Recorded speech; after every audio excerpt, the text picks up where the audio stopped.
Hi, I'm Harrison Marsh, and one of the things that I thought would be interesting to talk about today is neck profiles and the options that are available when buying a new guitar, because it's something that people don't talk about enough.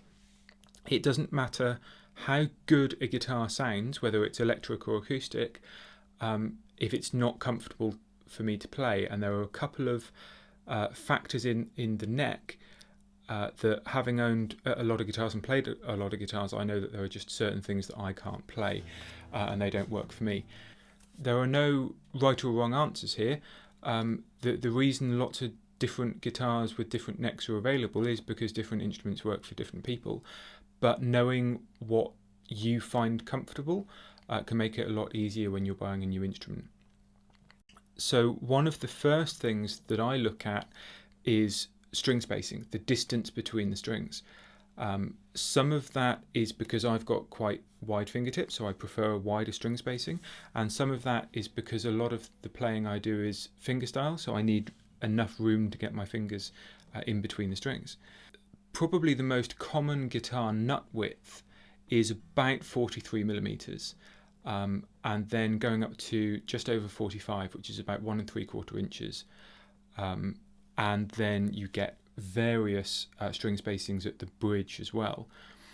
Now, as little as 2 millimeters on the nut might not sound a significant thing, but the distance between the strings for me is such a huge difference between a guitar being really comfortable and easy to play and something that I'm kind of fighting in whatever I do. The same goes for the length of the neck. You'll see guitars described as having a short scale neck or a full scale. Certain guitars, like a lot of Gibson electrics and acoustics, are usually short scale. And if you've got small hands, or depending on your styles and preferences, that might be really comfortable. Just like acoustics with a 12 fret neck, so the neck joins the body at the 12th fret rather than the 14th, which is pretty much standard. Those guitars just feel different, and you might find them really comfortable, you might find them completely unplayable for you. One thing that isn't mentioned in the specifications of guitars is the overall size of the neck. Even guitars with the same scale length and the same string spacing and nut width can have a really different feel to them, just more mass.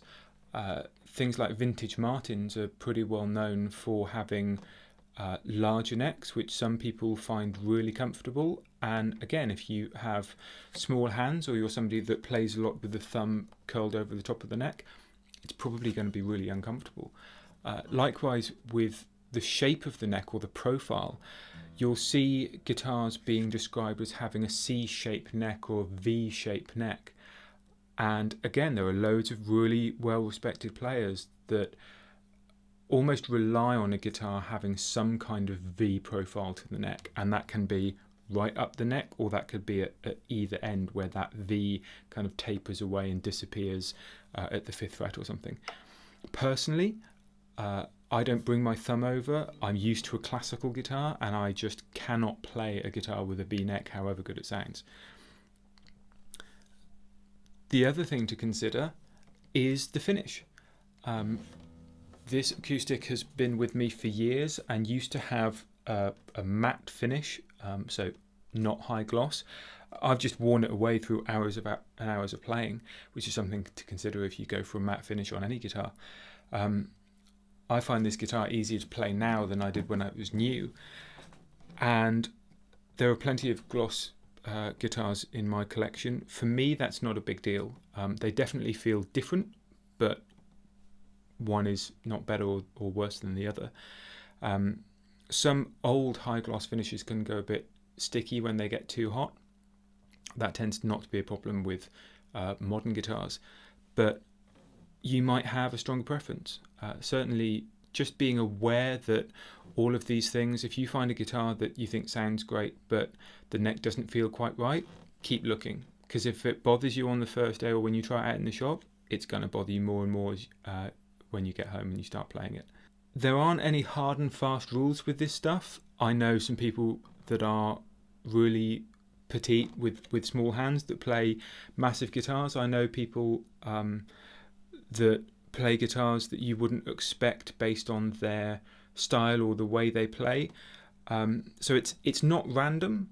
Some people are almost indifferent and can play anything, which is great. For me, I've been playing for enough years now that I don't want to play guitars that are hard to play. So this is a really big thing. If I have a new guitar built, or if I buy a new guitar, then the neck being comfortable is everything.